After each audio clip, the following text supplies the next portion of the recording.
In this video, I'm going to show you how to add a user to QuickBooks Enterprise. Now, the first thing you have to do, you want to go to Company up top, and then you want to hover over Users and click on Setup Users and Roles. Now, it's going to prompt you to log in. Of course, you have to log in over here. I'm just going to skip this, and then here you can see User List. So to add a user, you want to click on New over here, and you want to type in their username. So I'm going to name this one Sample User. You want to put in their password if you want to give them a password, and then confirm it, and then here you want to assign a role to them. So I'm actually going to make this one, for example, accountant, and I'm going to add it over here and press continue, and now they have, of course, the assigned roles of an accountant.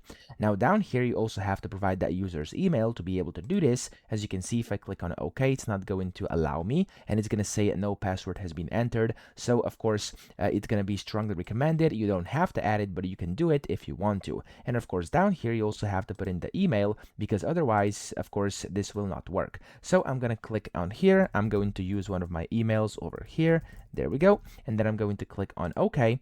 And I'm going to do not display, yes, and as you can see, it's going to allow me through it. So in this case, there we go, it's going to basically, there we go, yeah, I had to press it again. Now I'm going to click on OK, and there we go, we've successfully added a user just like this. Again, a password is strongly recommended, so make sure you do that if you wanna. And yeah, that's essentially how to add users to QuickBooks Enterprise. So I hope this video helped you out. If it did, please subscribe to the channel and help me out as well.